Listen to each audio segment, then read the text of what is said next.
Welcome to Huntington's disease seminar.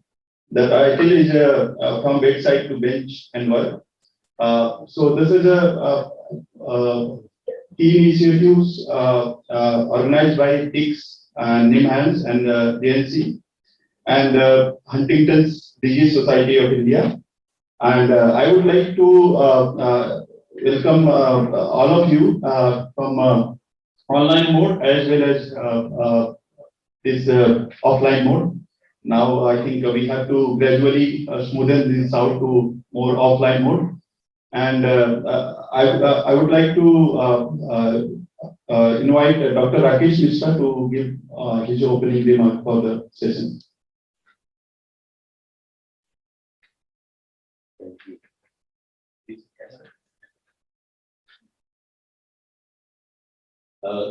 Thank you, JP, for introducing. And from my behalf and also on behalf of TIGS and please, I welcome all of you for this very important topic. Today is Huntington's Day, and we decided to do this activity.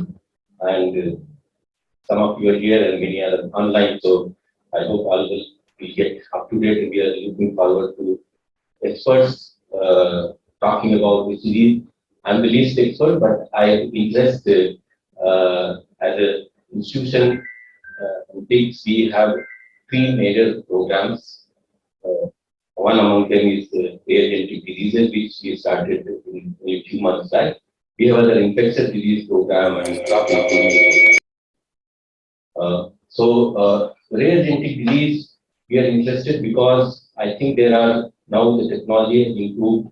The genomics has reached certain point. We can think of genome editing. There are organoids. There are many, and particularly genomics is helping a lot in diagnostics and many other interventions. And we should use now these advances to take some of these things to the people. And that's actually the whole vision of TIGS, to take high-end science and technology to solve societal problems. And rare genetic disease, Bangalore labs, we have tremendous strength in NIMHANS, Gen Center for Human Genetics, NCDS, and now we join the team, and there are of course other labs involved. So I think this is a city where we can work together and put the best of our efforts and maybe identify, focus on few of the solutions and deliver it to people. With the pandemic, with many other things, many things have been suffered a lot, but during this process, people's expectation from science has also increased because the pandemic, science came very strongly to help during the pandemic, so quickly getting vaccine, and so effective, and vaccines, the diagnostic labs and labs are tests are done every day. At one time, there were 10 lab tests done per day. So that's amazing what has the community been delivered. So expectations have increased, and I think this is one area which is relatively neglected for obvious reasons. I don't have to tell you. Yes, most of you know better than me at least, that these are numbers are small, so big companies don't come into play, and so on, and affected people sometimes, most of the time, can't afford the interventions that are so expensive. So I think there is a lot of scope for us to, I mean, it's not a rare disease, but it's in tens of thousands, even things maybe so many. So when we have access to science, access to technology, and we started beginning to understand our organization of the population, I think it's time we should pick some of these things and take it to all the way up to people. So I look forward to hearing the experts about the disease and what we know and what can be done and what direction can we take to the help and be guided by these kinds of quality seminars. And this is, to me, this is the beginning, and I look forward to interacting with the people who are going to give the talk, we will see the experts, and also others in Bangalore, and as a city we can really put a strong program and do something which we can feel happy about this city, make others. So thank you very much, all of you, for coming, and we look forward to the talk. Thanks a lot, Rakesh. I think this summarizes our activity as well as how we are linked to this broader program, neurodegenerative diseases. So Huntington's disease is a genetic disease. It's progressive. Its onset happens after a certain point of time, like over 30s and 40s, and its symptoms get complicated over time. So none other than this, I would like to welcome Dr. Sanjeev Jain, who is best known minds in understanding this disease and who is not new to the campus. He is a coordinator of HDSI program, and he works on psychiatric genetics, and he has been a Commonwealth Fellow Cambridge and adjunct faculty to NCBS. So he is known more in the campus than I can presume. So I would like to welcome Dr. Sanjeev for his opening remarks. Thank you, Dr. Shukla. Thank you, Rakesh, for having hosting this program. I'm a psychiatrist. I work at NIMHANS, which is about 17-18 kilometers from here. And we've been working with Huntington's disease for many years. Almost one of the first patients I saw was a young man who knew that his family had Huntington's disease, and he wanted to know whether we could diagnose him and help him plan his life. This was when I had just joined the hospital in '85. Huntington's disease was identified 200 years ago. The gene was identified in 1993. And by unstable repeats, the cause of it was discovered around the same time. And 40 years, we have not been able to do anything to slow down, prevent, or halt the progression of the disease. So that's what Rakesh was talking about. The incidence is low. The patients can come to us at any stage of life with initial symptoms which are often psychological, then they develop dyskinesia, then they develop dementia. And knowing in advance that the disease will occur, it will march on, and there's nothing we can do except reduce the helplessness by using what we call symptomatic treatment. There is no essential, disruptive treatment that we can use, although we know so much more about Huntington's disease. So over the years, we've been working with colleagues at the Institute of Science, with JNC, with NCBS, trying to figure out what are the processes that cause the disease, right from population epidemiology to cell models, to animal models, to all kinds of things. And we hope by this concerted efforts by many, many more scientists all over the world, we would be able to make some difference to patients' lives. Well, the disease is there. It occurs in around 5 to 10 per 100,000. So the whole of India probably has around 100 to 150,000 people. But they are all individuals. They can't be reduced to a statistic. And 150,000 lives is 150,000 lives. And if you can make a difference to their lives, it will really be something.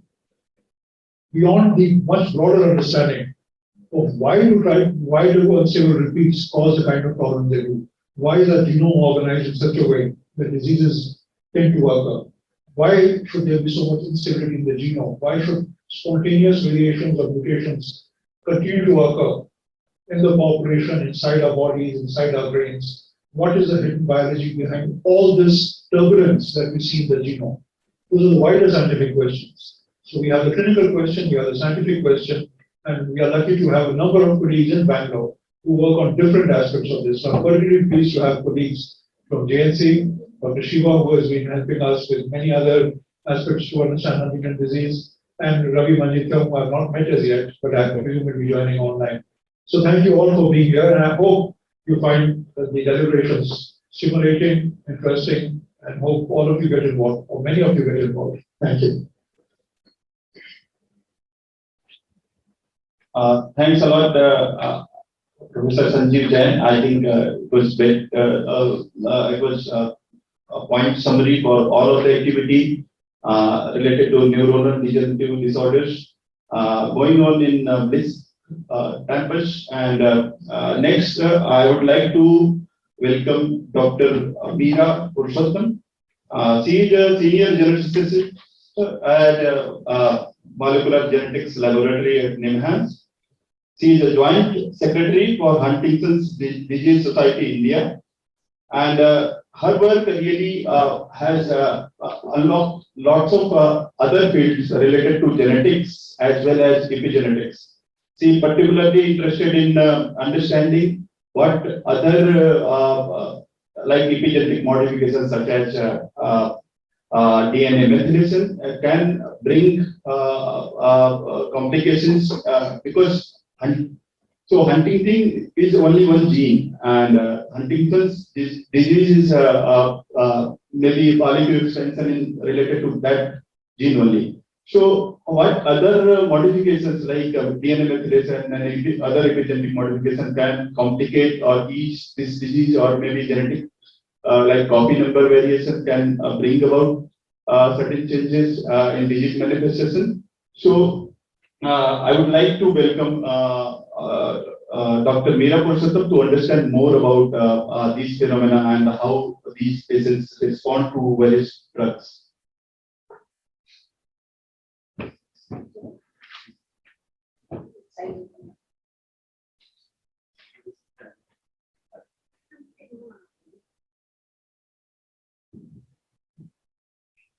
Good afternoon, everybody. I'm very happy to be here. As some of you may probably not know, the month of May has been designated as the Huntington's Disease Awareness Month. And all over the world, actually, various programs are being held by different HD associations to increase awareness about this illness. And we in Bangalore felt that this is a good time to have this talk here at this campus under the aegis of TIGS, and Vishaji was very kind to say that yes, let's do it. It's something very useful for everybody. So without much ado, let me get along with the talk itself. So what is Huntington's disease? So you broadly heard words like neurodegeneration and things like that. So Huntington's disease is a little more complicated in the sense that broadly there are three kinds of symptoms. You have motor symptoms, you have cognitive symptoms, and behavioral symptoms. So classically, what is termed as Huntington's chorea is the dancing motor movements that patients tend to have. So that is the most obvious thing that comes to mind when somebody says Huntington's chorea. But in addition to that, patients have other problems like dystonia, they have speech problems, they have problems swallowing. These are all to do with the motor aspect. Then they have problems with cognitive issues like they have forgetfulness, lack of attention, impaired judgment and things like that. And then some of them also have behavioral changes, there are personality changes. So the complicated part about this is that everybody doesn't start the same way. Like some people would start with behavioral symptoms or cognitive symptoms. So if somebody goes with depression to the clinic, the doctor never suspects Huntington's chorea in the first place. But if you see, so it's a little complicated as a clinical setup for it to be identified initially very often. So different patients progress differently with respect to which symptoms comes first or second. So pathologically, if you see, you can see a normal brain and a HD brain. So classically, HD was always considered to be a compromised striatum, and you can see there's a lot of atrophy. So the medium spiny neurons in the brain were considered to be the most affected cells within the brain. But with more work, it's becoming obvious that it's not just the striatum, it also targets the cortex, the pallidum, thalamus, the brainstem, and the cerebellum.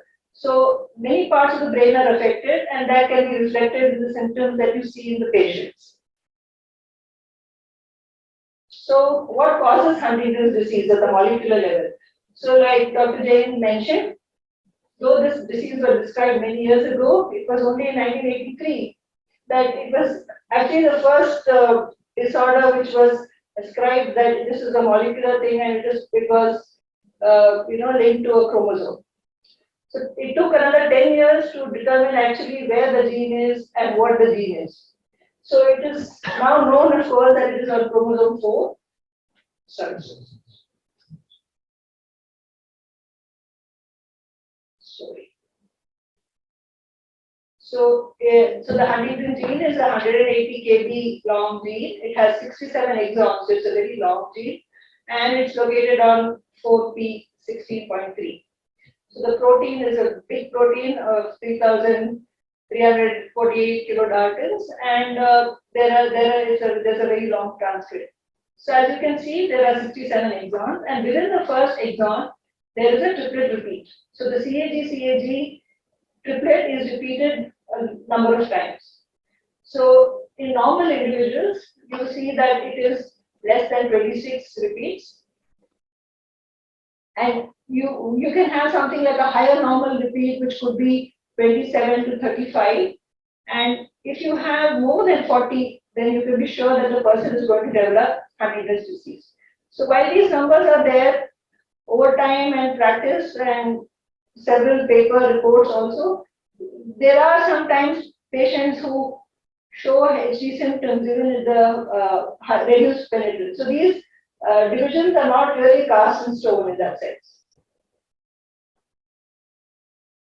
So how do we diagnose this? So you can have two primers because the gene sequence is known, and if you do a regular PCR and done an agarose gel, these are all the expanded alleles that we are seeing here.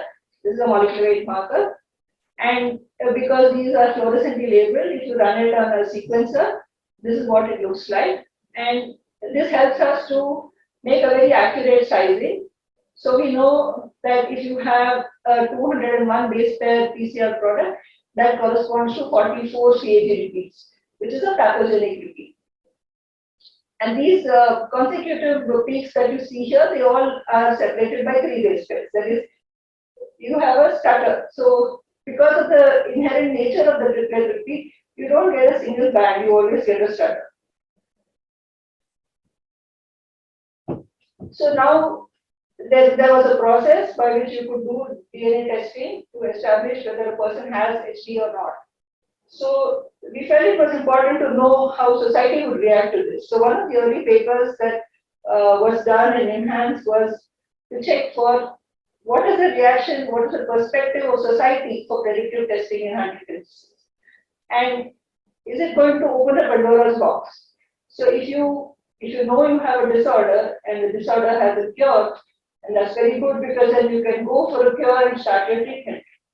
But if the disorder doesn't have a cure, do you really want to know that you have a gene? So when we had a questionnaire and we asked physicians, we asked family members, and we asked lay people. So this is what the data told us, that 60% of HD family members did not wish to communicate the test results with their friends, definitely not with their employers, and also medical doctors and family members are more concerned about the certainty of developing the disease. So like I mentioned, it's not that if you have a 44 repeat, you're going to start developing symptoms when you're 35. It is again a widespread. So a person who has a mutation is always very cognizant and worried that, oh, this is because I've got the symptom now. So it's a very painful and horrible zone to be in. But that's the reality of the thing. So what is the prevalence of this disorder? So like Dr. Jain was saying, this world map actually tells you what is the prevalence of Huntington's disease. So if you see these regions which are all slightly darker red, they are the ones which have the highest prevalence of Huntington's disease. So you have more than 5 people per lakh in all these regions. But if you look at the India and the other parts, it's slightly lesser pink.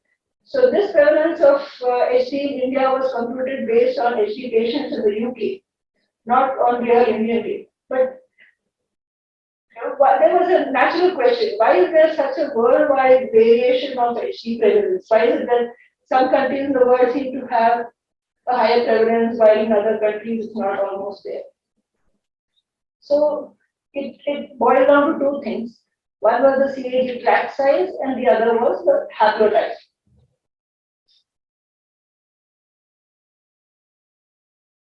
So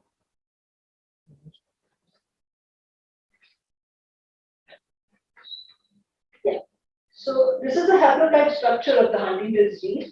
So this is where you can see is the CAG repeat, and there's another small CCG repeat next to that. And these are all SNPs that are part of the gene. So Michael Hayden's group did sequencing of a very large number of individuals from across the world. So they had samples from Europe, East Asia, and South Africa, and they tried to see whether is there a haplotype or a combination of alleles that you can call as a haplotype, that every people, all patients from one country, do they share a haplotype? Is there any correlation between a particular haplotype and prevalence? So that was their aim. So when they did this, it became obvious that you can see that there is more red in these on all these countries where there's a higher prevalence of HD. So those were more the A1 and the A2 haplotypes, whereas the B and the C are more confined to Asia. And we also saw that the prevalence of HB was low. So where does India fall in the whole map? That was a question that we wanted to ask. So when we genotyped our patients, we found that there is a very high prevalence again of haplogroup A. So and which is also similar to, so this is the 1,000 genomes data which we put into phase and found that in HD and controls, there was a higher prevalence of haplogroup A, which is seen here. So, which is a particular combination of alleles which decides this haplogroup A, that is AG. So 2 years later, we were able to publish this to say that the Indian sample seems to overlap with the European haplogroup A. Now, the next thing that we wanted to do is do a more detailed assessment, because A is rather a very vague idea. So we went ahead and added more SNPs in that region, and we were able to do this genotype actually here in CCBT with the help of Dr. Anandi. And we found that while we do have A1 and A2 variants, we also have the B and the C variants in our Indian patients. And we also looked to see whether there was any clustering of a particular kind of variant in a particular geographical region in India, and we found that really there wasn't something like that. So there was A1, A2, and C variants in all the different parts of the country. And so we were able to complete this map and put the Indian data there as well. So now you can see here that while this part of the world is largely red and this is blue and yellow, we seem to be a mix of both. So what one has to remember here is that because of the instability of the repeat, it is not like a classical founder for other genetic diseases where you have just the same mutation and the mutation is static and is just transmitted to progeny. Because here the mutation is dynamic and the mutation itself changes. The number of CAG repeats changes over generations. So we can only get a clue from this, and it seems to be that we have got haplotypes that are from both parts of the world. So the other thing that I mentioned was that the CAG repeat size. So like I mentioned to you earlier, the size decides whether a person is going to have a disease, is going to be a high end of normal, or is definitely going to be symptomatic.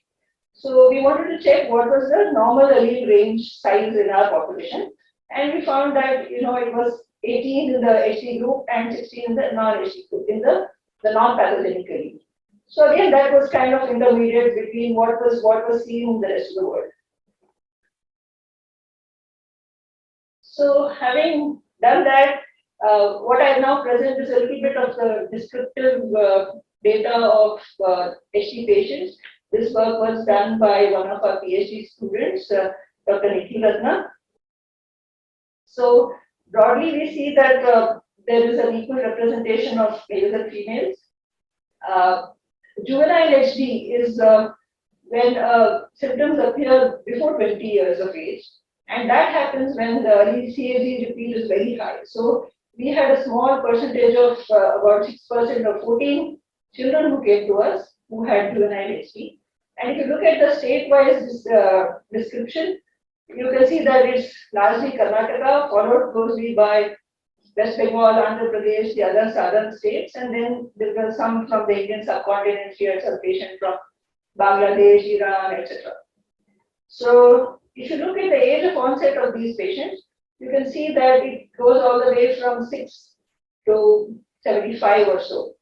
Therefore, like I said, there is no particular age at which you can predict that a person is going to start developing symptoms. And the lower age are, of course, the juvenile HD cases, and broadly speaking, the people who develop symptoms very late are the ones who have CAG repeats which are very close to the normal range. And this again is the scatter which shows you the repeat size. So another thing that you can notice here is that though it's a normal distribution, if you were to plot frequency and the upper allele CAG repeat, there is always a high followed by a very long tail. So it's not like a normal distribution, there's always a longer tail at the other end. So I want to share with you the kind of families that we see that come to us. So like was mentioned, it's an autosomal dominant inheritance. And like other triplet repeat disorders, there is a phenomenon of anticipation. That is, with every consecutive generation, the disease symptoms appear much earlier. So, and there is broadly about 50% of people who are children, progeny who are affected. Because at every meiosis, there is a 50% chance that a person will inherit the pathogenically. So if you look at this part of the pedigree, you can see here that the grandmother was affected, and so potentially the father, one of the sons, was a carrier, but the symptoms appeared first in the child of this gentleman. So this child, this little girl, was displaying symptoms of juvenile HD.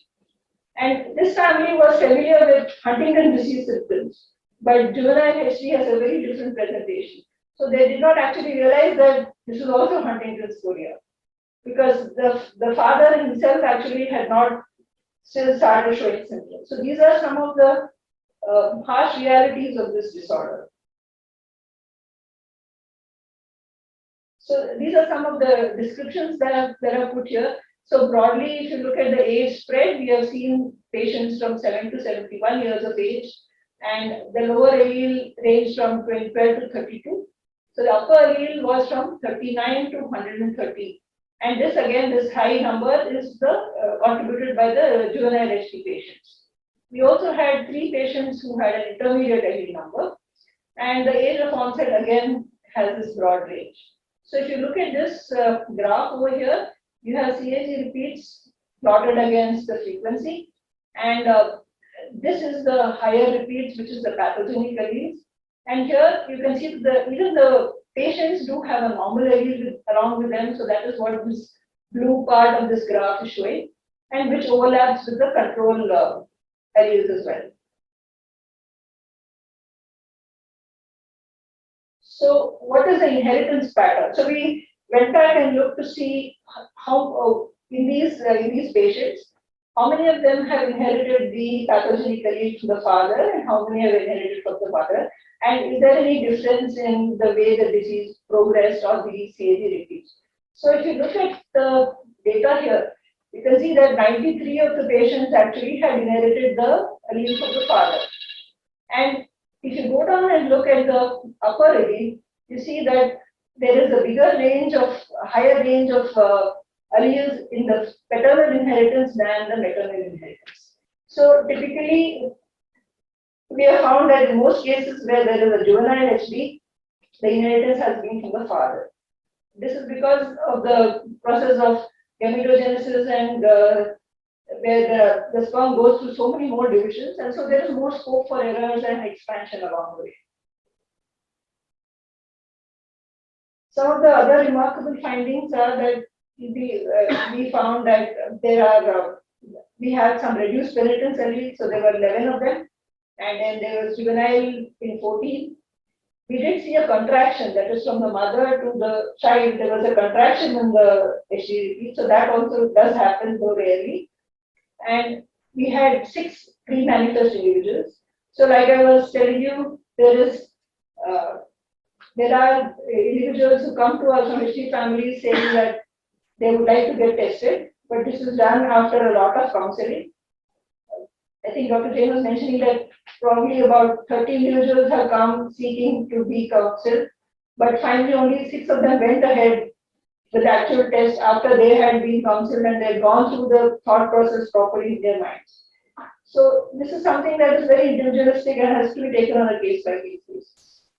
And you can see here that even within siblings, that is 2 brothers or 2 sisters, there can be a difference in the actual repeat size. So we found the highest we found was a 16 repeat difference in 2 siblings. And the largest difference in CAG count from parent to child was 71 repeats. So this again is from a father to an offspring becoming a juvenile case. So this I'll just put in some of the symptoms that are expressed by the juvenile HD cases. So they have a slightly different presentation of dystonia, cognitive decline, they have depression, suicidality, disinhibition, myoclonus. So they're rather than being very showing a lot of movement, they're kind of frozen. That is what I perceived as a non-medical person. So if you look at the comparison between adult onset HD and juvenile HD, you can see here that there is a difference in the upper allele CAG repeat length. And the age of onset, of course, is much earlier in these people. And there are more cases of paternal inheritance. So having described the clinical profile of these cases, I'll now digress a little bit and talk about a little bit of experiments that we did. So we had a PhD student called Dr. Lakshminarayan who was doing his PhD on Alzheimer's disease, and we were looking at telomere length in Alzheimer's disease patients. And it occurred to us that it may be a good idea to check out telomere length in Huntington's disease as well. So in this graph, what we are trying to plot is the relative T by S ratio. That is the ratio of telomere length versus the single copy gene, which is a broad marker of what telomere length is.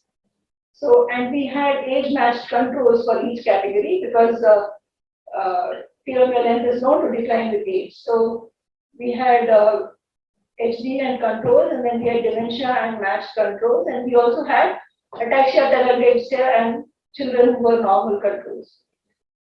So we found that in the case of HD, there was the lowest relative telomere length to single copy gene ratio, followed by the ataxia telangiectasia, which is a known telomere disorder, and the younger control group had the highest relative telomere length. So this seemed to indicate that the reduced telomere length could be indicative of a shared biological pathway in all these different kinds of disorders. This was another small study that we conducted. So as you can see, we wanted to see what happens to these patients. They come, we give them a genetic report, they have a consultation, and then they go away. But what actually happens to these patients? How are they keeping? So we did a survey where we went and called all these patients to just check how they were doing. So we took patients who had come to our clinic between 2013 and 2016, there were about 144 of them. And we found that, of course, some phone calls, phone numbers had changed, so we couldn't contact them. Some had passed away, but we were able to complete the interview for 81 individuals. And this is the description of the data. So, as we mentioned in Huntington's disease, slowly the patient loses the ability to walk. So we found that some were still able to walk without support, some were walking with support, some had become bedridden. And there is a lot, they are very prone to falls because of malfunction of the cerebellum. So there were some people who had actually been falling more than 3 times a week. And of course, there are problems with swallowing and speech. Then there are the other symptoms of sleep, reduced appetite. So one of the big problems in Huntington's disease is the patient drastically loses a lot of weight. And that's partly because of reduced appetite and difficulty to feed. And all the classic symptoms of dementia that one sees. Then there were also the behavioral and psychotic symptoms. There were anger outbursts, hallucinatory behavior, and another thing which was very bothersome was suicidal behavior. So 14 of them had attempted suicide, and 4 of them in addition had the thought of suicide, and 9 of them had family history of suicide. So whether suicide is part of the disorder or whether it is something happens because of the desperation of the patient is something that can never be really ascertained. So what about the patients who passed away? So the age of death was ranged from 40 to 67 years. The duration of illness ranged from 3 to 13 years. And the mean CAG repeat of these patients was 44, and it had a negative correlation with both age at onset and death. So the causes of death, like I mentioned, included suicide, falls, road traffic accidents, and 2 complications of myeloma and meningioma. The remaining 9 patients had cachexia, reduced food intake, pneumonia, and so on. So I put up the slide just to highlight that HD is directly actually not the cause of death. So if these patients get good palliative care, they can live a relatively comfortable life for a good number of years. A lot of people had, falls is a very big problem with Huntington's disease. So, what can be done about this? So, like I mentioned, there is what is called as anticipation. So, if you have expanded CAG and age at onset that is plotted here, you can see that there is an inverse correlation. So, the higher your CAG length is, the earlier is the age of onset. But you can also see that all these dots, this is data from our lab, they are all not lying on this line. They are all deviant from this central line. So, which goes on to tell you that these people actually were well for a longer time, whereas these people were got symptoms much earlier. So, there seems to be other genetic modulators of actually the age of onset. So, what people have done is they have used this number and called it residual age of onset, that is the deviation from this central line, and try to do a GWAS using this to see what are the genes that may be responsible for this deviation.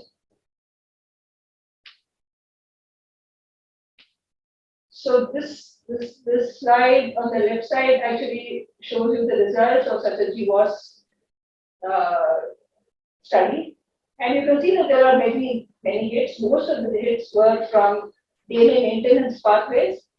And in addition to this, there have been many studies that have looked at particular aspects of Huntington's disease, like autophagy or BDNF levels, etc.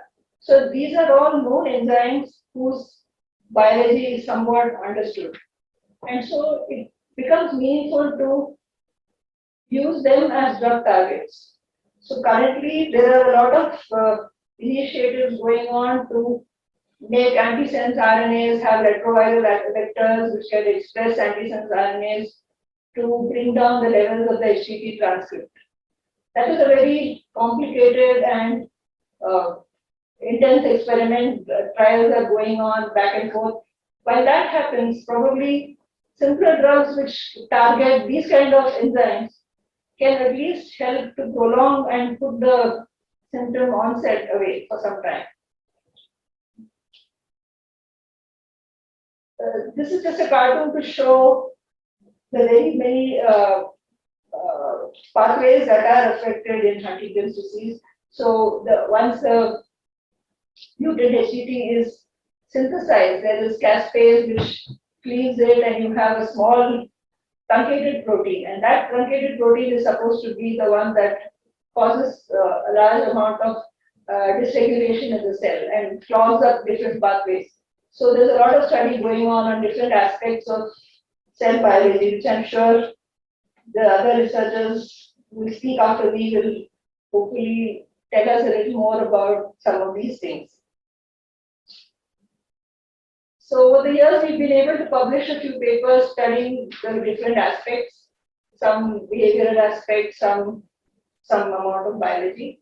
In addition to this, the neurology department has been having many BM students and PDFs who have also been looking at different aspects of HD.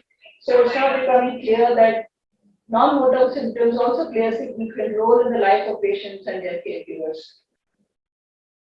I now come to the last slide that I acknowledge everybody. So all of this work would not have been possible, of course, like Dr. Jain said, from the time 20 years ago that HD patients started streaming into NIMHANS, we thought this is something that we should worry about and start working on. Nagaraja Mohli was one of the early clinicians who worked with us and got many of the protocols standardized that we are now following. Lakshmi Narayan's work I described with respect to the Huntingtons work, the telomere work, and these are all the girls who have been doing the genetic testing over the years. They've been very diligent and precise and dedicated because it is something that has to be done very, very carefully. And then we have all our technicians who go sample the blood and isolate the DNA so that we can go ahead and do our experiments. We've had 2 PhD students over the last 5 years whose thesis was only on Huntington's disease. So we've been able to understand this disease better. Nikhil Ratna's thesis was clinical. He also used a fly model system and also did some proteomics on LCLs. Soumya's work, partly I explained to you, was the haplotype study. She also has looked at some of the modifiers and mitochondrial DNA content, which I did not describe today. So I'd also like to acknowledge the HDSI project for the funding staff, etc. And of course, the Movement Disorder Clinic, all the faculty from the Movement Disorder Clinic who have been working in close association. So every Saturday on first and third Saturday of the month, there is the Movement Disorder Clinic and the GCAT clinic where we sit together and look at HD patients. And lastly, I would also like to acknowledge the Huntington's Disease Society India. So a couple of years ago, some of the patients of HD came together and decided that we should start a society in India. There were already many societies all over the world. And over 2 years, I think there has been some nucleation and some enthusiasm, and we hope to do something for these HD patients.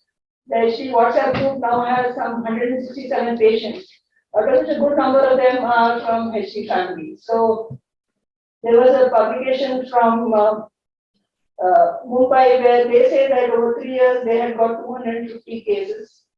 CCMB said they have got some 600 positive cases, and we have definitely given 450 or 400 positive reports over the past 20 years. So there is so much of stigma associated with this that people, even if they suspect they have HD, they don't want to get tested or they don't want to get labeled that they have HD. So that makes it more difficult to help families who are actually trying to deal with this disease. I thought I would also show you this. So like I mentioned, this month of May, they called it Light It Up for HD, and all over India, rather in Mumbai, this is the CST in Mumbai and the Navi Mumbai Municipal Corporation and Victoria Terminus, and this is our NIMHANS building. This, of course, you will recognize the Niagara Falls. So there is a movement all over the world to make HD families feel good that okay, people are thinking about it, and something will happen sooner if not later. Thank you.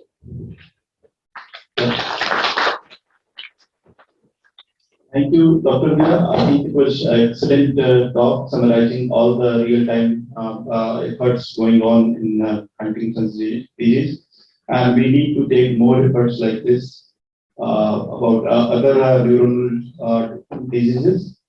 From genomics to cell, and we are moving to understand the cellular system, what pathways are affected specifically. I would like to welcome Dr. Shiva Basu. So she uses actually fly model system to understand rhythms in flight, basically circadian rhythms, and she has obtained her PhD from JNC, postdoc from UMass and New York universities, and then she was associate specialist at UCLY. She joined JNC in 2009 as a Ramanujan Fellow, and she is currently Associate Professor at JNC. So I would like to welcome Dr. Shiva Basu for her presentation. So viewers who have joined online, they can type their question in Q&A box. Each session is 20 minutes, and after that session will take Q&A session in the last. So keep ready your questions. So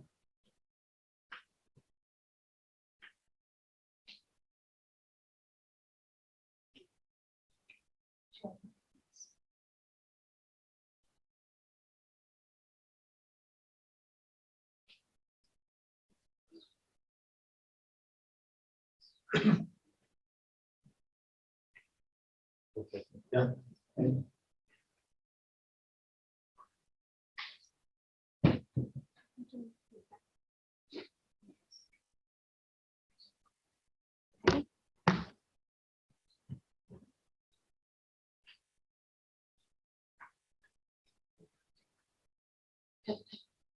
Can you just for your slide, please? You can hear me, right?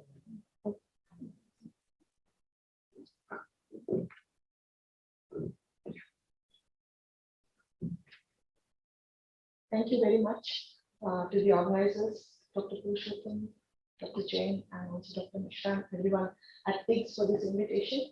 It's nice to see so many of us getting together to work on a common problem. And I'm going to talk about a very different perspective to this problem, which I hope, I'm hoping that this is going to be the beginning of a conversation between several of us here in Bangalore. We already heard a lot about the condition itself and its impact on humans. I'm going to be taking this approach of using a model organism to study certain aspects that would be very difficult to do in human patients or even in other complex mammals.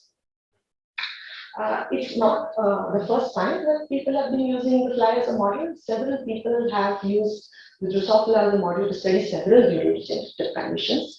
The plus point, I think, in our approach is that we restrict the expression of this mutated version of the protein to a small subset of cells. And what are these cells that we are choosing? We are choosing the circadian pacemaker neurons in the fly's brain. And why is that?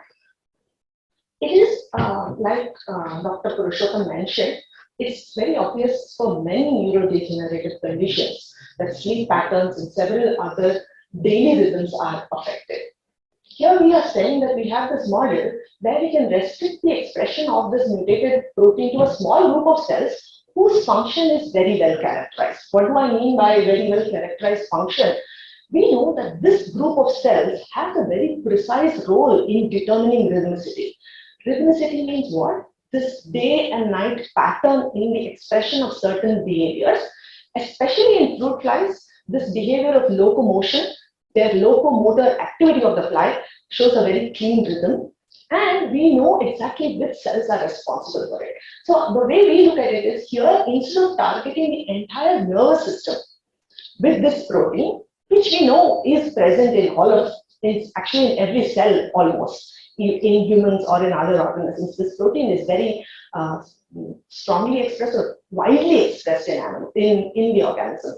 However, and in the fly, when people have studied this and used this as a model, they typically try to express this either in the eye or in the entire nervous system. We are saying that that is probably not very useful because the protein is capable of doing damage to a large number of cells and differentially in a large number of cells. Therefore, it makes it difficult to piece piece apart how this protein is causing a certain phenotype, or when, or what are the steps in which this is occurring. And therefore, our approach is to keep this restricted, target it to a small number of cells, and ask when do behavioral symptoms appear, and then once these behavioral symptoms appear, what are the cellular correlates? This is the approach that we took. Along the way, we also try to see if there are ways by which we can slow down the speed at which these symptoms appear and slow down the rate at which the progression of the disease happens. So this is sort of a nutshell of the talk that I'm going to give you. So there may be some really busy slides, but I will ask your patience to just, bear with me, and I will try to summarize the information in those slides. Like I said, we have a strong basis for going with this approach of looking at circadian rhythms, because there are several abnormalities that are associated with sleep wake patterns and several others that are connecting the circadian system, which in humans is a center called the suprachiasmatic nucleus at the base of the hypothalamus. However, in today's world, people who are studying rhythms or clocks notice that in fact several neurodegenerative conditions can be associated with breakdown in sleep wake rhythms, and it's now getting a lot of attention. At least in our community, there is a Society for Research in Biological Rhythms. I in fact just attended a meeting last week where people from across the world gather together, and I could see already a big hike in the number of symposia and presentations where people are bringing the clock and clock function or clock's role in speeding or leading to acceleration of these conditions coming into play. So I think there is a strong case for looking at this. And like I already said, with fruit flies, we have already some data that shows that there is a valid reason for using this as a model. What do? We can see with the fly model, that is where we put human HD proteins into the fly, or genes actually into the fly. We can see that it recapitulates several features of the human condition. You can see that there is a dependence on the molecule length and the age at which the age rhythmicity occurs. So the behavioral phenotype for us is the manifestation of arrhythmia. What do I mean by arrhythmia? You have a rhythmic phenotype of locomotion, which I'll show you in a minute. That breaks down, and it breaks down quickly if you have a large molecule expansion compared to a smaller molecule expansion. Also, you can see visible aggregates of these bad proteins, these mutated versions of these proteins. So you can see cellular correlates. You can also, like I said, go down to these cells and ask what happened to the function of these cells. What do I mean by that? We are looking at circadian pacemakers. And circadian pacemakers have this hallmark of having circadian clock genes and proteins oscillating with a day-night pattern. So we can ask here, when we see the behavioral breakdown, do we also see in the cell a breakdown in the oscillations of these clock proteins? So that is another feature that we can look at. We also can see, like I said, an age-dependent decline in many features of the rhythm as well as other physiological aspects. I already told you the existing difficulties with the other models and the reason why we think our model is a better model to study these processes. We think that we can have a nice time course of events going from being a normal individual to the breakdown in the phenotype, and then look at the underlying cellular and molecular correlates. I already told you this. I told you that there's a small number of cells, and so I'll take you straight to circadian clocks. So in the fly, there are many behaviors that are rhythmic. I will specifically talk about rhythmic locomotion. This cartoon is really just to tell you that we look at this rhythm across several days. I'll show you real data in a minute. And this is not merely a response to the external environment. So we are not testing these flies in the presence of time cues. We are looking at the rhythm that is endogenously generated. It's not passive responses to light or other environmental cues changing. So there are mechanisms within the animal that generates these rhythms, and we are going to examine that aspect We also study them in the presence of time cues, but that's not what I will talk about today.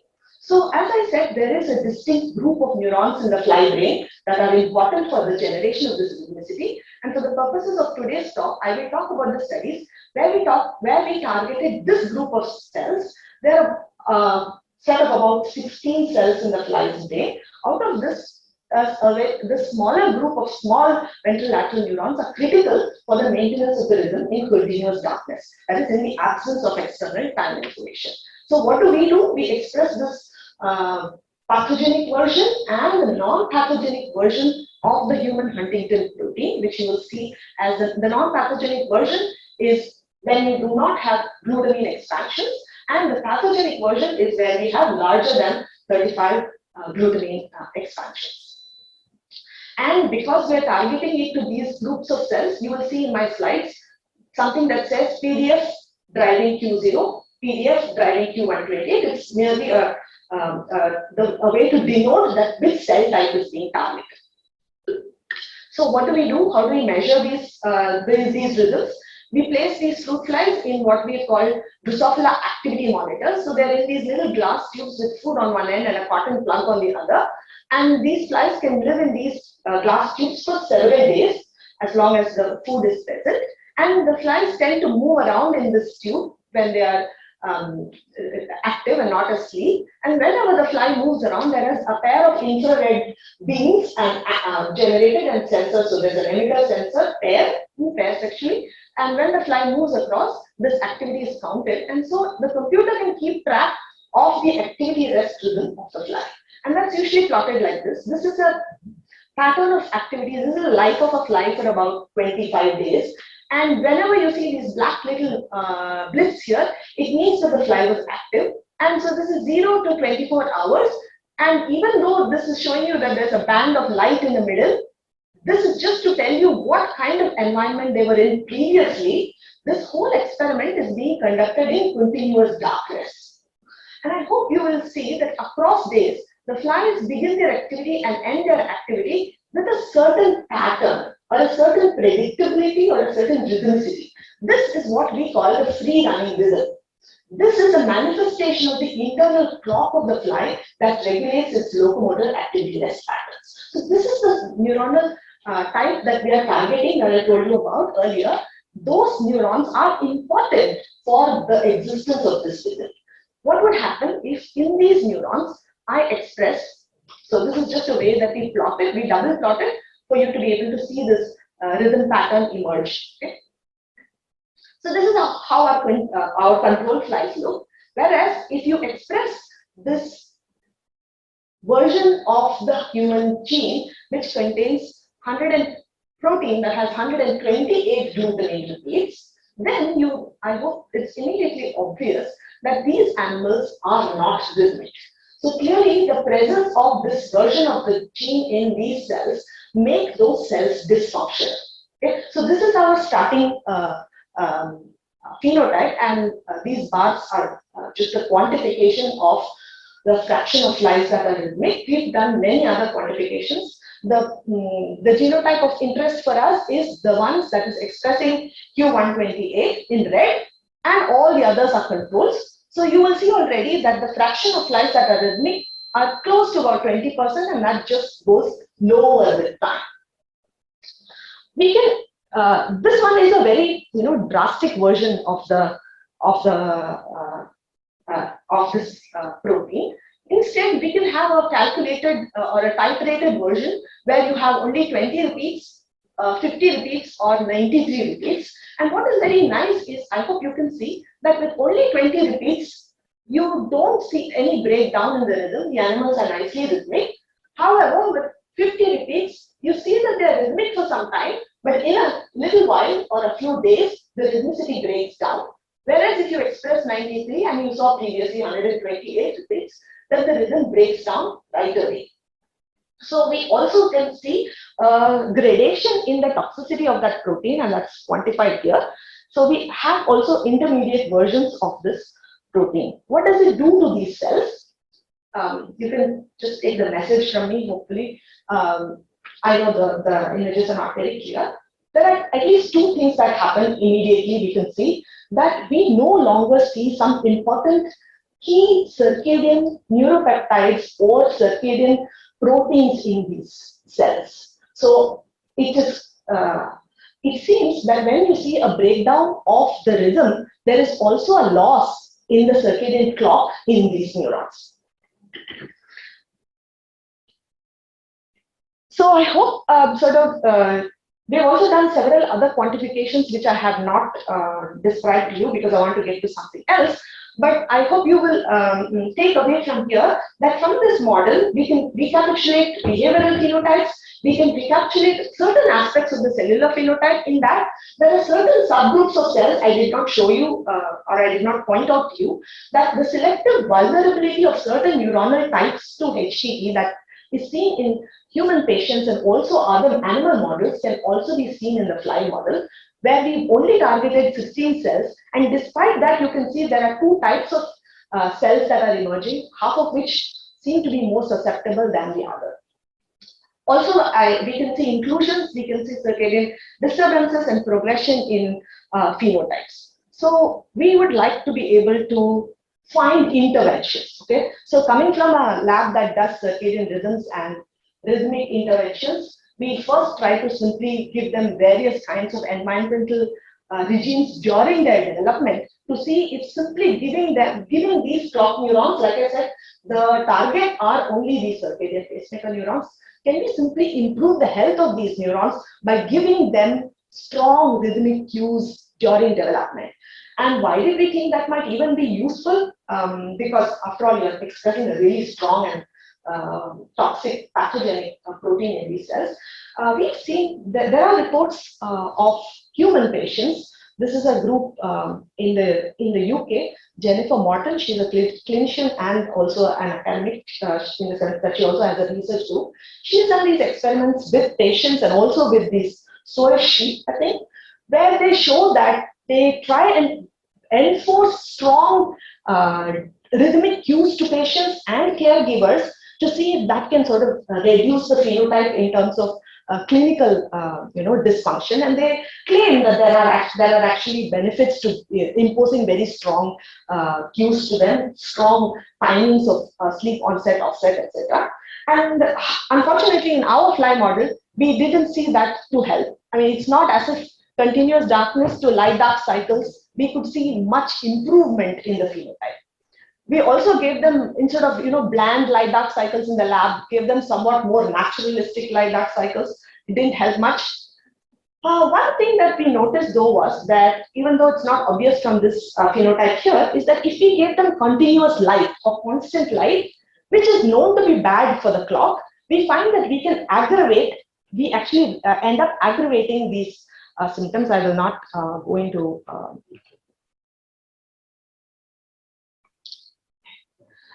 I'm sure that these images are not going to convey the point, but I hope that you can see from here at least that if you give them continuous light, the speed with which these circadian neurons disappear seem to be much more than in any of the regimes. So what the point I'm trying to make is that even though we were not able to rescue with rhythmic conditions the phenotype when we express these very strong mutant versions of 128 repeats, it looks like you can worsen it if you give them disruptions in the circadian clock phenotype. Let me now skip to a little bit more promising results. So, as I told you, we were looking at various environmental interventions, and one of them that looked like it was working, which I did not show you data, was temperature cycles. Okay, so instead of giving them light dark cycles, if you impose the temperature cycles, or if we did certain things with their rearing regime versus their adult regime, warmer temperatures seem to somehow be able to improve the outcome in terms of reducing the arrhythmicity. With that in mind, we decided to now targetedly express heat shock proteins in these neurons in the presence of the Q128 repeats. And what we find now is that so remember the red was for bad. Okay, when you have Q128 repeats, animals are poorly rhythmic. This is percentage rhythmicity. Now look at dark green or orange. In both of these cases, Q128 is present. Along with Q128, we are expressing HSP40 or HSP70, and you see at least in the beginning, this is the first age window. So I did not explain age window 1, age window 2, age window 3. What do I mean by that? We are looking at what changes across time in this 21-day duration. At least in the very beginning, you can see a remarkable improvement in the number of individuals that will continue to be rhythmic. That still stays up in the second age window, although by age window 3 in one case, we do see a reduction. So what we are seeing here is that if you can also upregulate certain processes or pathways inside those cells, which can somehow deal with these pathogenic proteins, we may be able to slow down the progression of the condition. I don't have too much time, no? I still have some time, okay. Because I'm sure Ravi is already Ravi is there, right? Okay, so while you've seen the behavioral phenotype, you might wonder if that is also accompanied by an improvement in the clock per se, which is what we would be interested in since we are clock people. So we also examined the oscillations of the circadian clock protein in these neurons, and we found that indeed we've been able to improve the circadian clock function in these cells. So at this time while we were doing these experiments, we also have Ravi Manjukara, who is going to be one of the speakers here, whose lab studies autophagy. And several years ago, he came to one of my student posters in one of our meetings and said that, we have these autophagy modulator molecules that his lab is always screening for and trying to identify small molecules that can upregulate autophagy. He said, why don't you try to feed some of these promising candidates to your flies?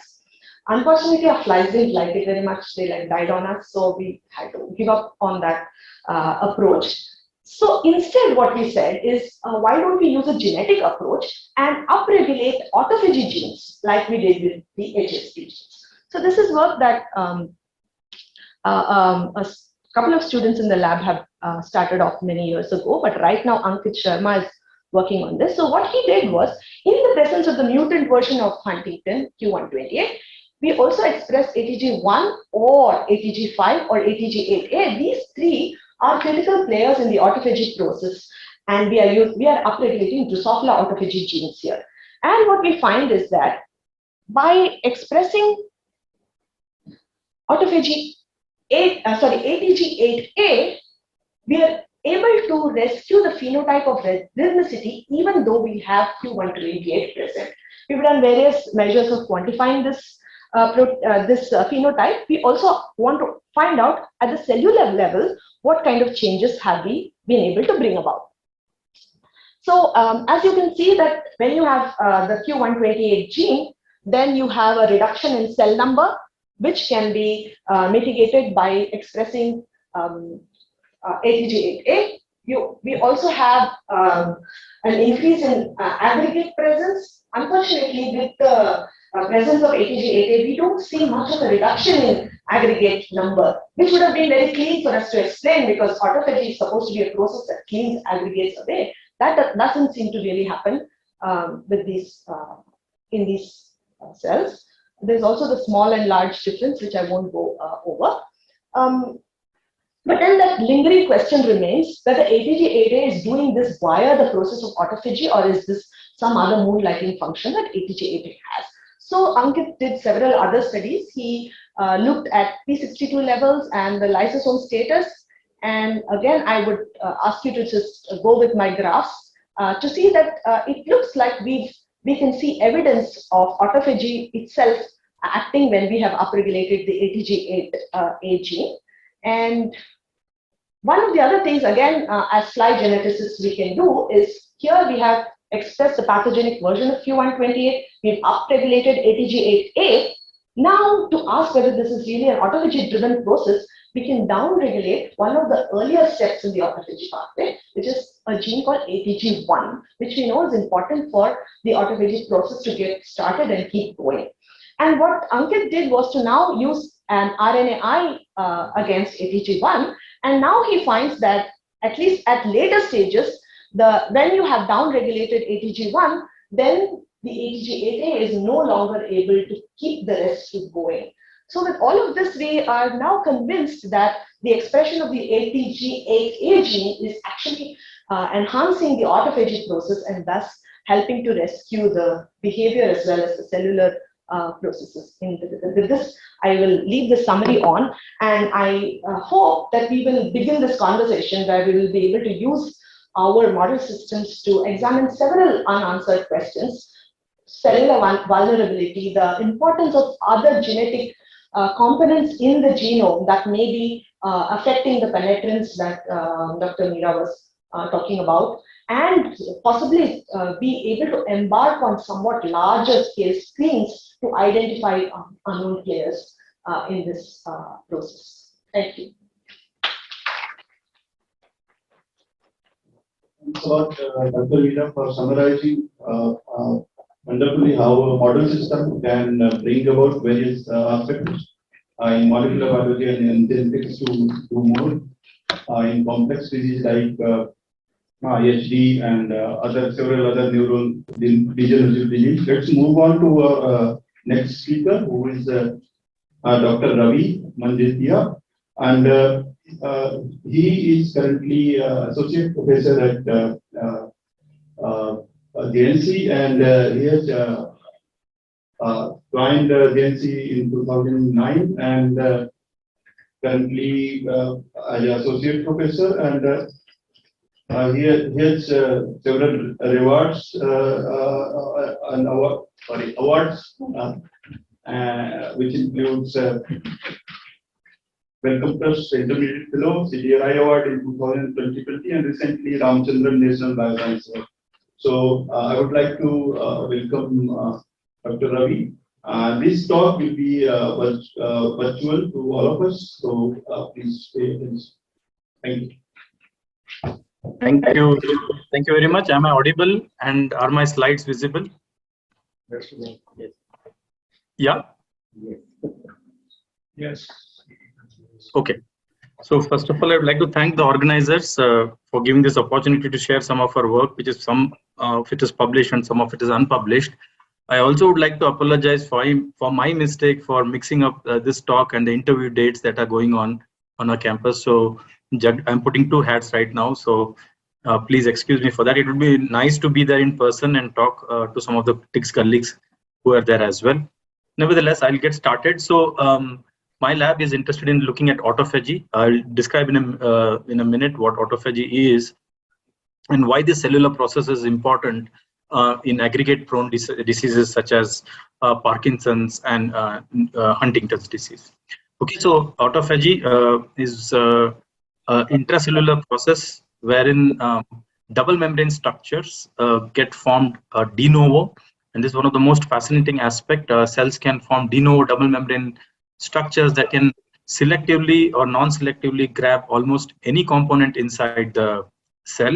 Could be mitochondria, other damaged organelles, including protein aggregates, which is of interest of today's presentation, and it can then bag them and separate them from the cytosol. And this ability for it to separate into the cytosol separates it out from the cytosol, and therefore the deleterious effects of these protein aggregates and damaged organelles is sort of segregated.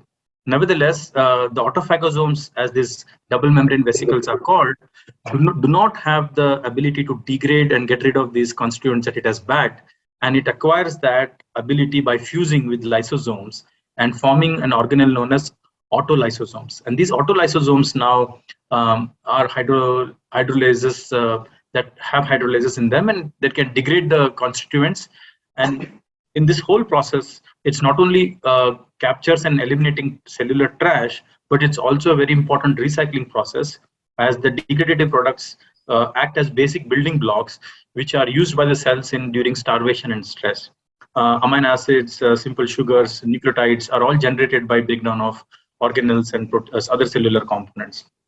So it's a truly recycling system, and much more than just being a vacuum cleaner inside a cell. Okay, and in this context, I wanted to tell that in long-lived cells, such as neurons, which are post-mitotic, they'll be living with us as long as we are alive, some of the neurons, and therefore cellular homeostasis mechanisms, including autophagy, play a pivotal role in maintaining cellular health and therefore clearing damaged organelles, especially like such as mitochondria and protein aggregates that form over a period of time. The cell heavily relies on autophagy and other proteostatic mechanisms to maintain the health of a cell.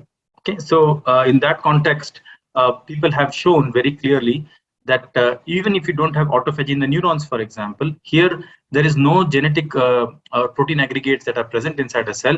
We have just turned off autophagy in the neurons in mice, and such mice automatically develop neurodegenerative-like phenotype, suggesting that cellular homeostasis is very important in clearing routine clearance of protein aggregate buildup that naturally happens in the cell. And therefore, compromised autophagy, on top of that, if you have a cellular ability because of a mutation or other reasons to build up protein aggregates, can be super detrimental for cellular health and viability.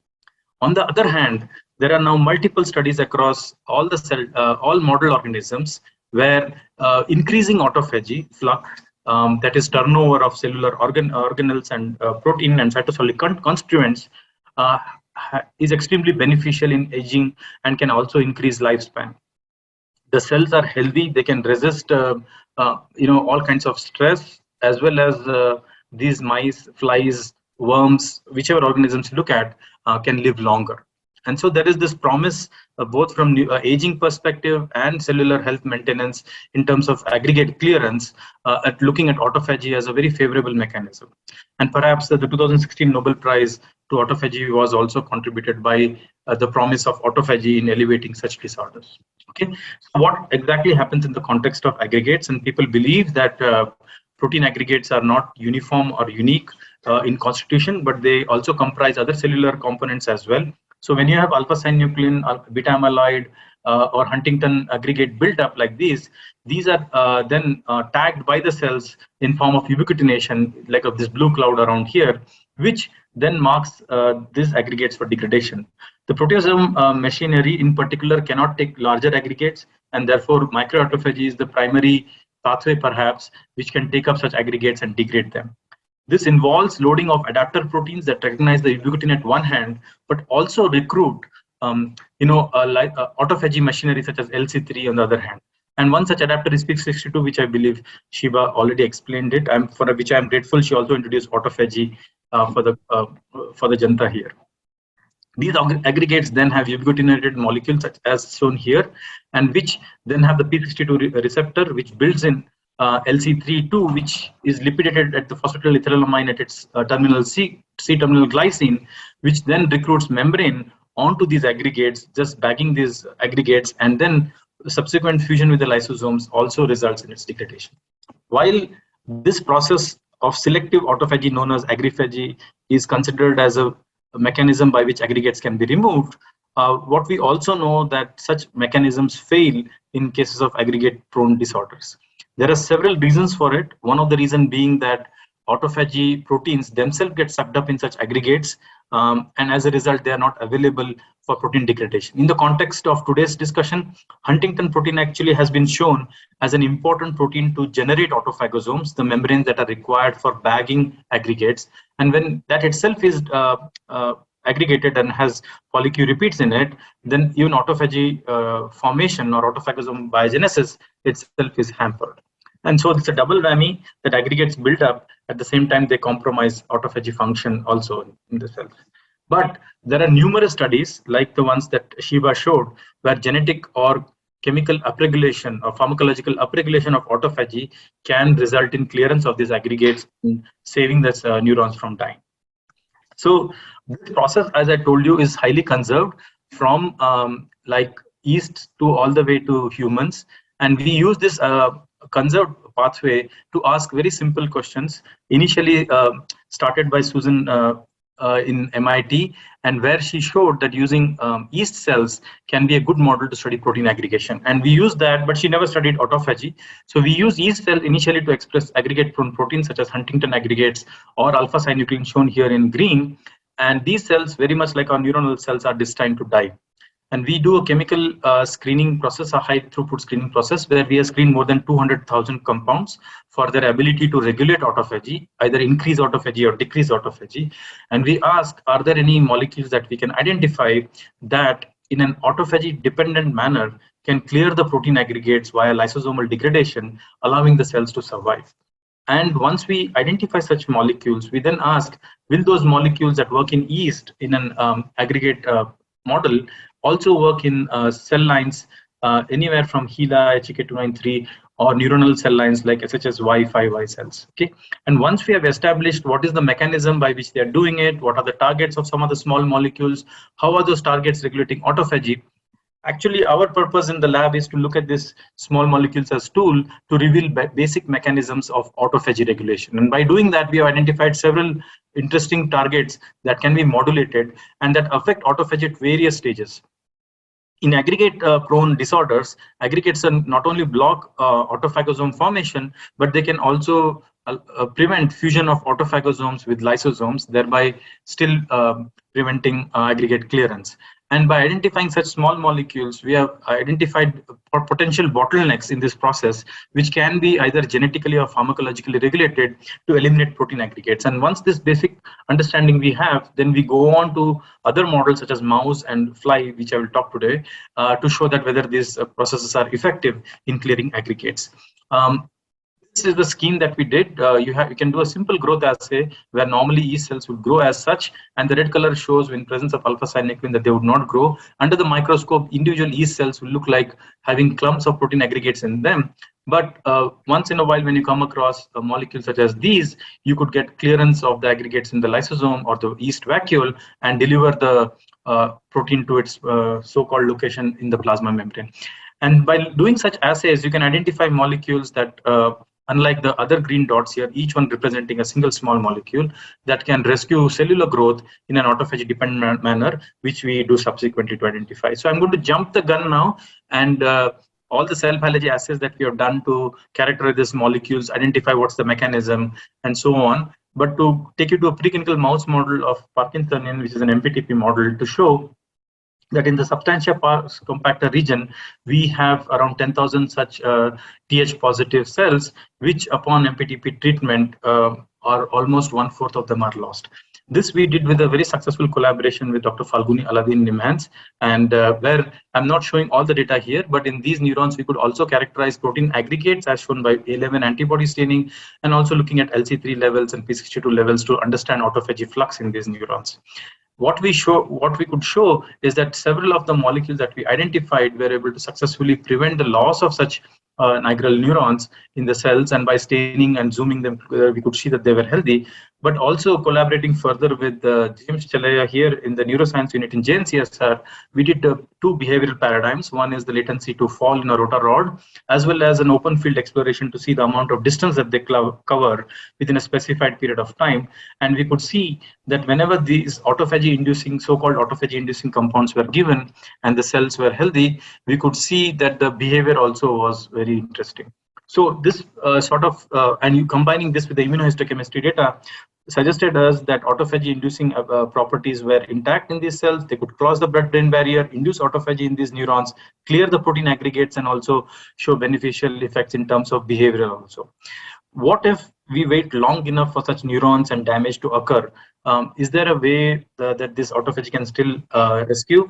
I would like to remind you that autophagy is an intracellular recycling process, and of course, when there are no more healthy set of, no more good set of neurons there, you would not see such a rescue. So the compounds fail when we wait long enough, and post MPTP 48 hours when the damage is irreversible, we don't see some kind of a rescue, suggesting that autophagy can be an early stage intervention perhaps at some point of time, but for a late stage intervention, we'll have to perhaps look at other modalities also.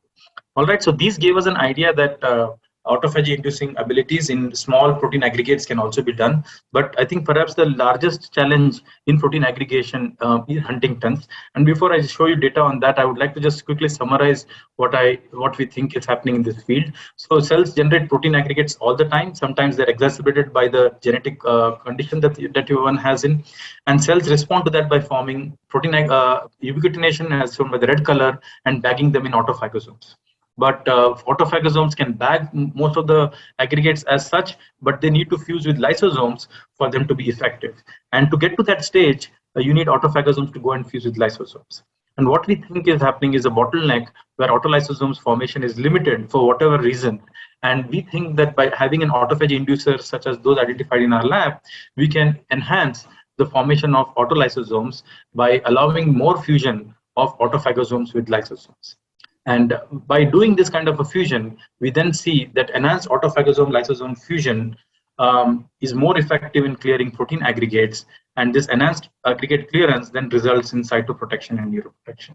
And this is the mechanism that we think way forward we can understand.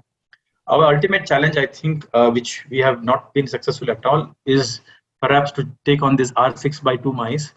These have a really massive amount of CAG repeats, and these mice die within 3 months or so. It's a really challenge. We have lost the colony now, but we're going to try again.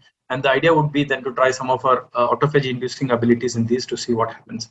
But these mice are a great challenge. They have all kinds of problems in them. Of course, they have the tremors, okay, and they have issues with the hind limb clasping as shown on the right, and the wild type is on the left.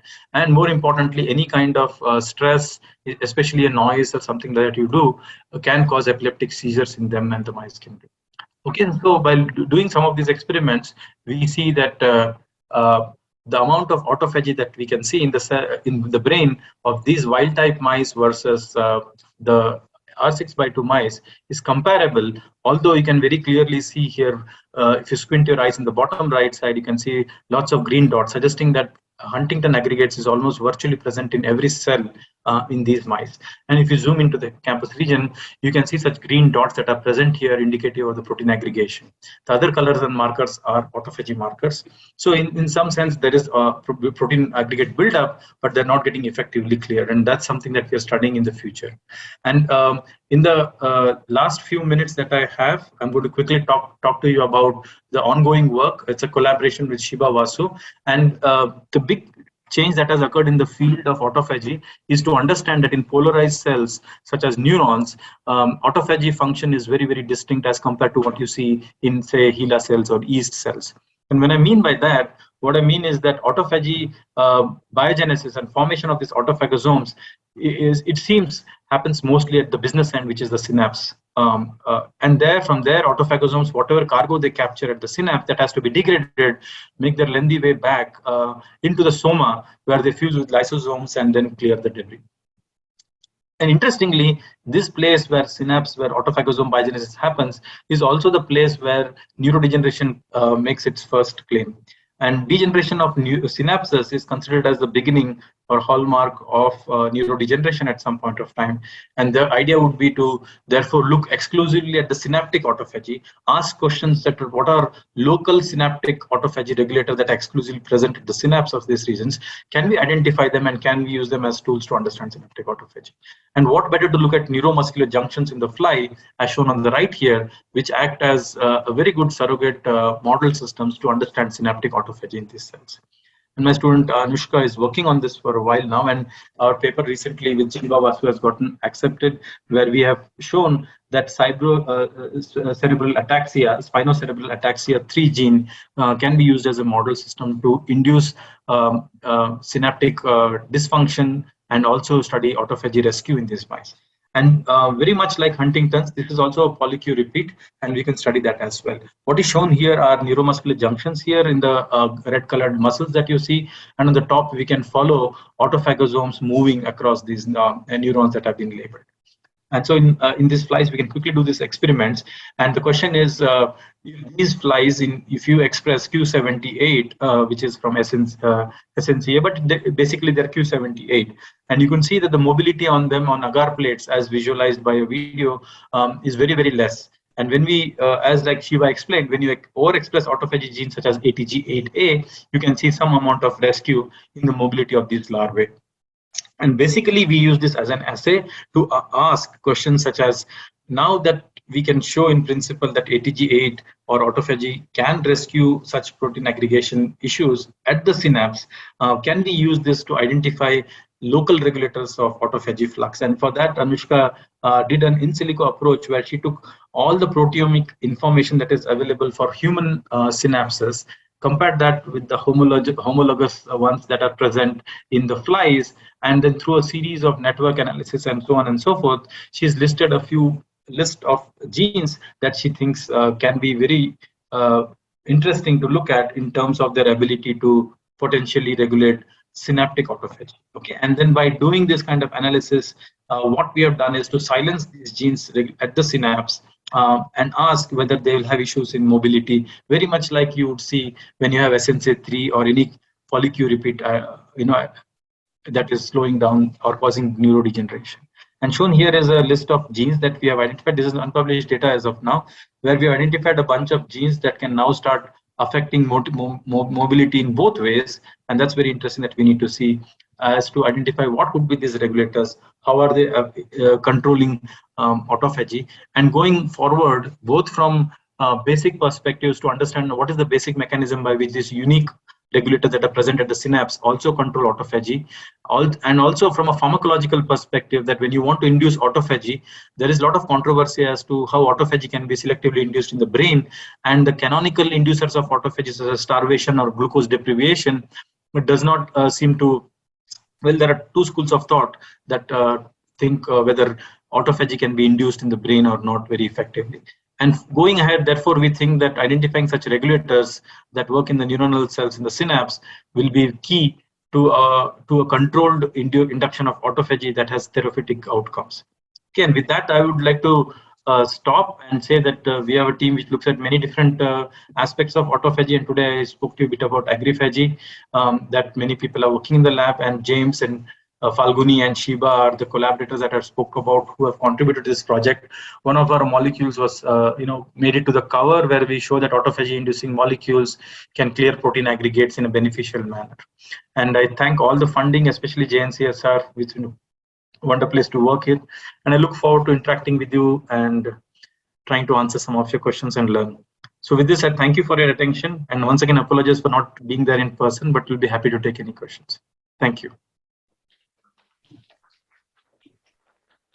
Thanks a lot, Dr. Ravi, for explaining how the cellular processes can clear several aggregates, including inside the solar or internal terminal.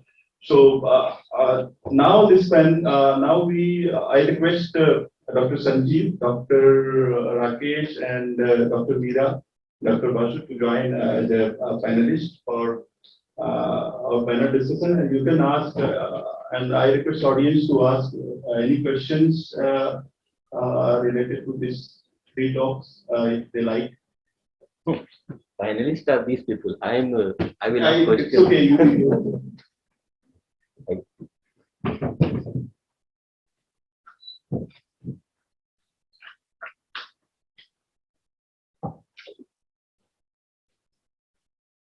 So if you have a question or any other message that any of you wants to convey, please feel free. That can aid in our overall understanding.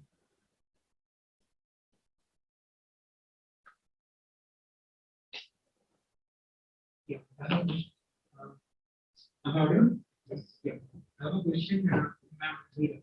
So you are saying like the age of onset varies, and during the contractions from mother to child, what you have seen.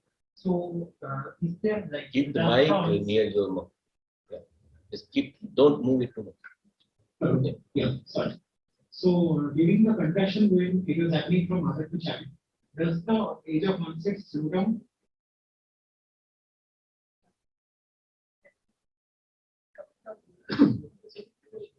Yeah, we don't know that. No.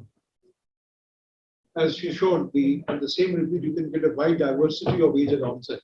So it's very difficult to predict reliably whether contraction actually changes the clinical presentation. It's not a very straight one. And it's only 2 repeats that was contracted, right? As a biological phenomena, it was something interesting, so I pointed it out. But clinically, it's not probably going to make much difference.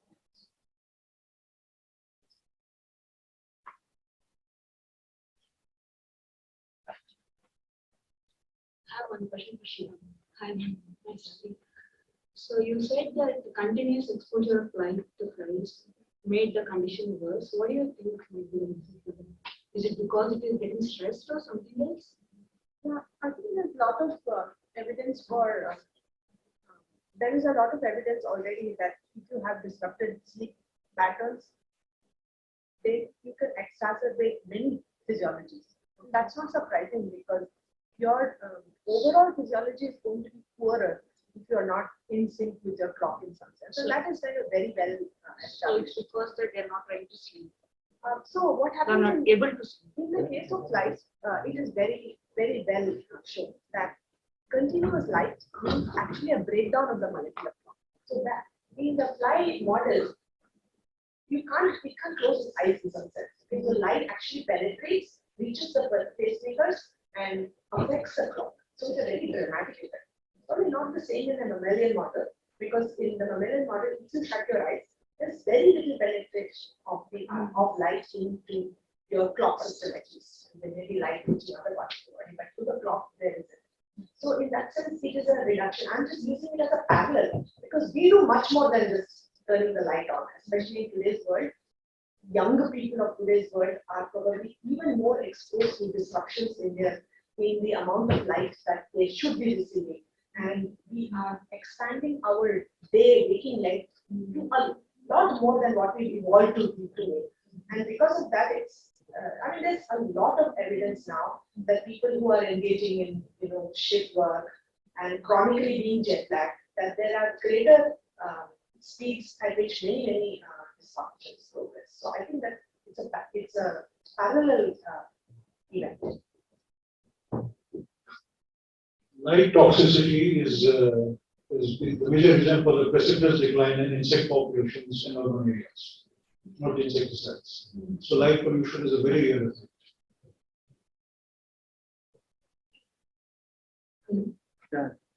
Sir, Ravi sir, I would like to ask, you said that some small compound shows some positive effect in reducing the aggregates, right? Flatter for the room. So did you check the expression of the genes as associated with these mechanisms? Yeah, so there are many aspects of, we have many molecules, some of which whom the targets are known. So in the case where we know the targets, then we look at the expression of the protein, whether it is silenced, whether the target is still functional or not.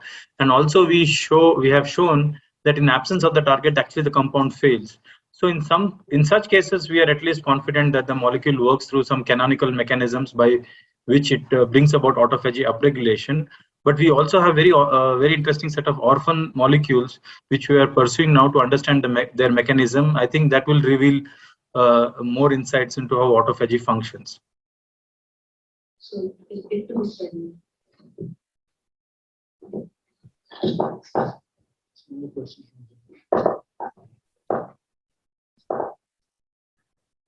I have a really nice question. So regarding that activity-based experimental setup, a very nice question. So how do you define the threshold in the fly has to be performed? The reason I'm asking the question, suppose the fly is not crossing the middle, so it won't give the signal.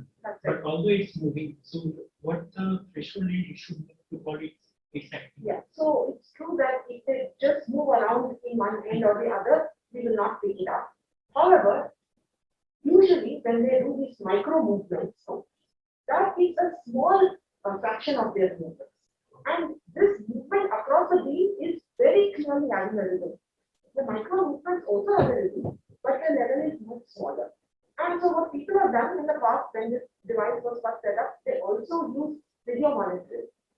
So you're definitely undersampling by having this mid-line crossing, but you can have multi-beam crossings.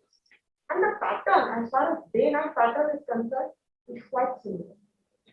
Another question. So when you are saying that if there is a breakdown of rhythm, there is breakdown of the clocks also. Yeah. So is it a causal effect reducing? Yeah, we think so, because what we're thinking is this toxic pathogenic version of the protein is somehow inhibiting the clock from being able to do its job. It is doing so by affecting the health of the cell. What I did not tell you is there are some very interesting features.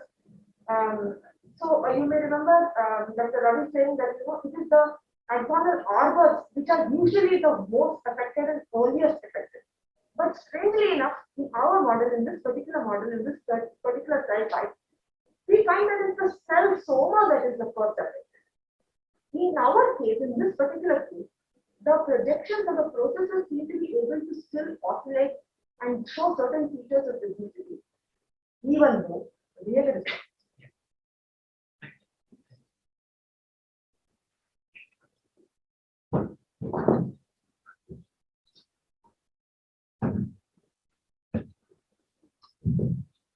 So, plan, what is compound? Recently, first second my question is broadly to the plan. So, what is your viewpoint on the applicability of such small molecules like plan for the treatment of Huntington's disease? Can it be directly used today, or do you see in the future for such molecules? I think that's the beginning of that. Can you repeat The beginning. what is the compound? Hormones can be directly used as a treatment. So, Branaplam, because what is compound? Right. Just read the fast track approval. It's Right. regarding that, the small molecules. I would be actually competent to answer that because so many small molecules have been introduced, have been researched. I don't think I would be able to answer you right now. I don't have enough information. We have not used it. I'm not thought about it at the moment. So I wouldn't be able to answer that. Are there some things in trial or something? See, based on cell culture models, a large number of drugs, for example, like lithium or valproate or anti-epileptic drugs, or large class of so-called anti-apoptotic drugs, just reducing oxidative stress. In cell models seems to prolong survival of HT carrying cell cultures. Since these are all drugs which are otherwise used, we sometimes try to see whether it actually aids, helps patient comfort, because many of them also have mood stabilizing properties, antidepressant properties. So we can use, we can kill many birds with that one stone. So we try to do that, but we don't have a precise methods by which we can do the kind of stuff that Ravi and Shiva are talking about, of actually screening molecules. Because the fact that lysosomes, the whole vesicle recycling machinery, the protein aggregation processes can be targeted by many compounds, both natural compounds and pharmacological compounds. So there is, I think, a real need to do some of this work. Now, for example, one of the clinical studies shows that, for example, a high-fat diet slows down the progression. Okay, so it's just a simple thing that ultimately all these lipid membranes have to be made, and if you have the right amount of lipids in your food, perhaps it helps things get along a bit. So one of the clinical judgment suggestions we make is eat all the foods that your other people with hypertension and diabetes have been told not to eat. It's very convenient. Eat all the butter, eat all everything that you eat as much ice cream as you want, because the advice in Huntington's disease is typically to eat 2 grams per kilogram body weight instead of 1 and increase the fat component of your diet. That seems to improve or at least reduce the rate of disability. Protein, obviously, because the patients are moving all the time, and there's also a whole lot of protein loss because of aggregation. So proteins are getting locked away. So you have to replace those proteins. Whether that ultimately what it has a long-term consequence, I have no idea. But patients need to do better. Are there other questions? So I wanted to ask you, when triplets repeat you measure, is there most of the time it's from the blood. But in different tissues, do they say different expansion rates? Yes. So And second question will be that you showed a table in which North India there was no case. No, that's possible Bangalore. That's possible. And Delhi has IGID. Simple answer to that.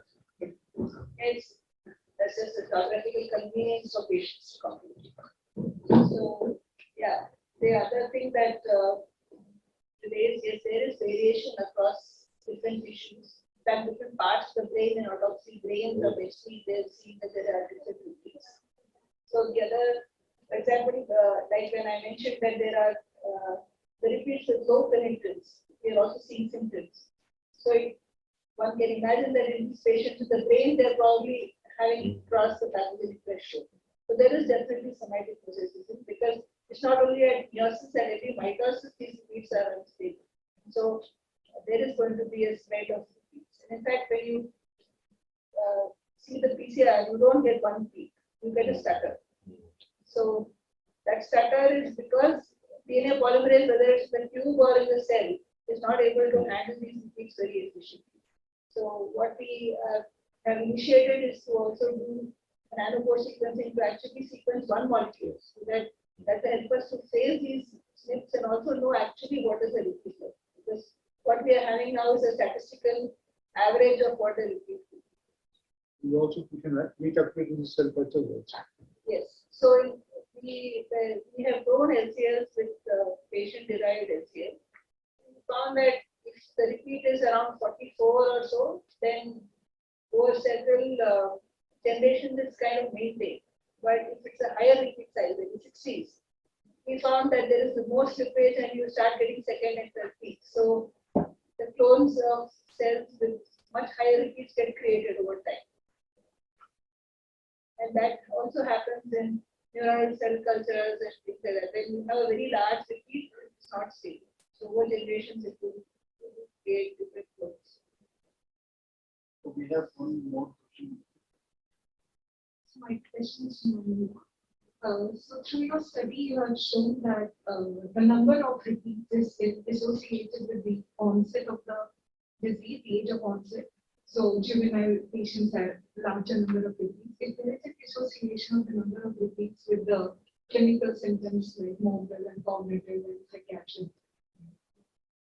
So that's not seen. So for the same repeat size, you can have a whole different presentation, and the same person's presentation changes with time. So the medications given for the psychiatric symptoms and motor symptoms have to be constantly titrated because 2 years later the person may start showing more motor symptoms and less psychiatric symptoms. So that is not cast in stone at all.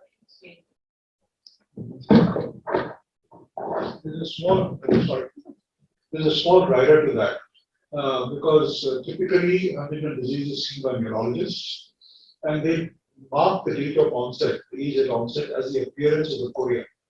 So even if the person has been depressed or anxious for 5 years before, those symptoms are not picked up because they have not been documented as the symptoms of chorea, of Huntington's disease, because anxiety and depression are so much more common in the population. 6 to 8% of the population can have anxiety, depressive symptoms, but Huntington's will occur in 5 in a lakh. So the chances of overlaps are really quite high. So very often the initial psychiatric symptoms are not identified as onset. So the older studies put the age at onset as the onset of chorea. Currently, it's any of these symptoms. So the age of onset is also clinically changed over the last 20 years, as we define it.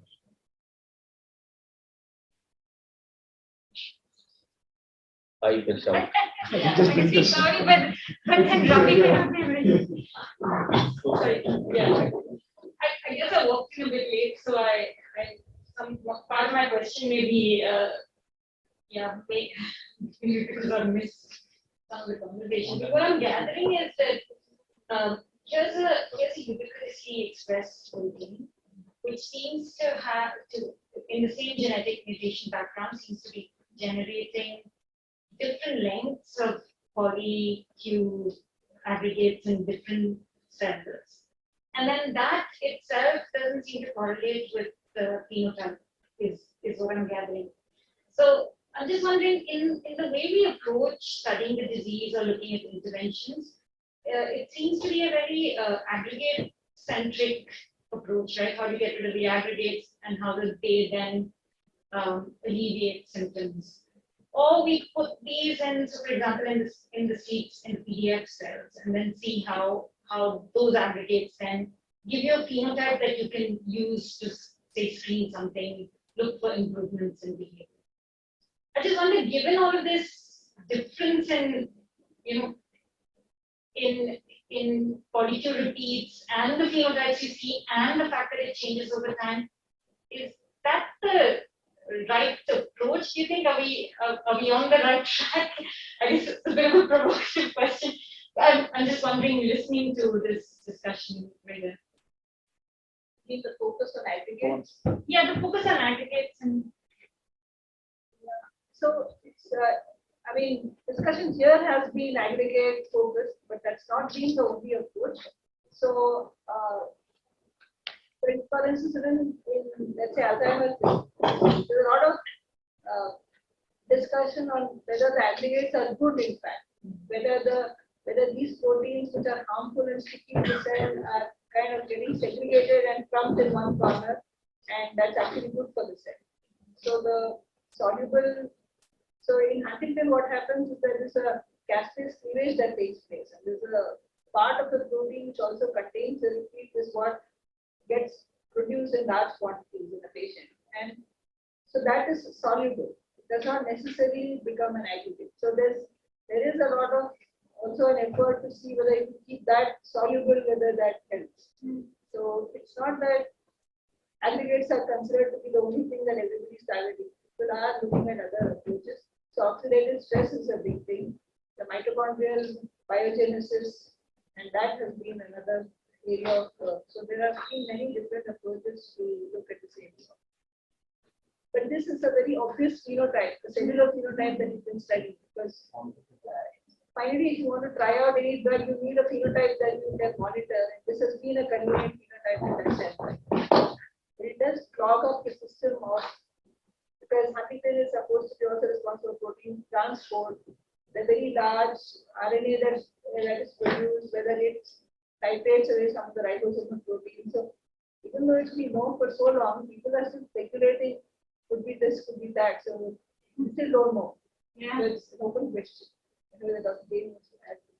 Well, I think you covered it all. I think that slide from Chris Ross's lab of all the various processes that could go wrong and all the points at which you could intervene. Aggregates is just one part of it, as Mira pointed out. So you could try to do this at many levels. The thing is to have many people doing things at many levels. That's the point. Can I ask? Because this repeat is so unstable, the gene is so unstable, so there is likely that many of the occurrences may not be familial and they may be spontaneous. Yes. So how much role diagnostic or counseling or prenatal diagnosis? 10% are sporadic. So no matter what you do, this disease will be there for the Yes, humanity. you cannot eliminate it. That's what you're saying. Yes. So this was about 5 years ago. There was a large paper study of an entire district of Sweden. They counted repeats, and I think 40 or 50,000 people. Sweden has smaller districts than India, and they found that 5% of the population had repeats which were just gene mutation, but also 5 to 10% had repeats who were below 5. So they were really at so the distribution of repeats in normal population varies actually from 5 to 40. So there's a lot. There's a subtext to it that human primates have longer repeat sizes than all other animals. So what is the unique, so-called unique aspect of human biology that allows longer repeats to occur? Is also to actually persist and keep on expanding is another issue. Many of these genes are expressed in neural cells, and humans have a more efficient brain. So maybe there is a cost we are paying. If you think that human brains are more efficient, she will disagree. He's also a fly person. So what she tells us, so flies seem to be equally complex. So humans are pushing the flies. So this summarizes our excellent session on Huntington's disease. And my colleague Havinder will present vote of thanks to all the Can I organizers. just have one line? I'd like to also thank the NCBS who will light up. The reason why we're wearing such a loud tie is because blue and purple is the day is the color scheme for Huntington disease. So please excuse my choice of clothes, but enjoy the lighting up, which will occur at 7 o'clock. Yeah.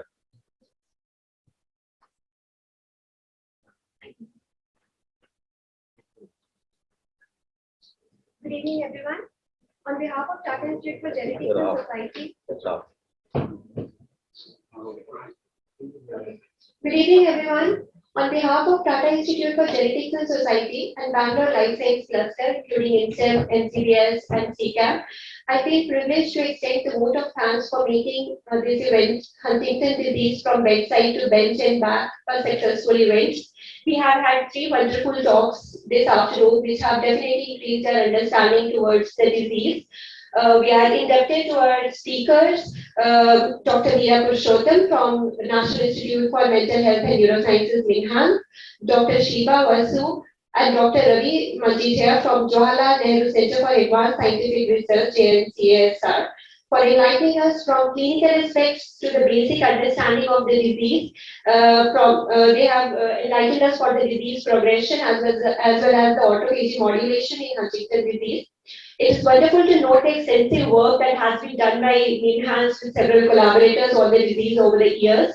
I thank Dr. Sanjeev Jain for taking his time and summarizing all the work that has been done over there. I also like to thank Dr. Rakesh Mishra, Director, Tata Institute for Genetics and Society, for all his support. I would also like to thank Huntington Disease Society India, NIMHANS, and TIGS communication team for arranging this event and organizing this event and being the back-end support. I would like to thank INSEM for extending the facilities which were required for conducting this event here. And also, last but not least, the audience. I would like to thank you all for taking your time today and coming over here and making this event a successful event. Thank you all for joining us. We do have some coffee outside and snacks. Please help yourself and have a great evening. Thank you.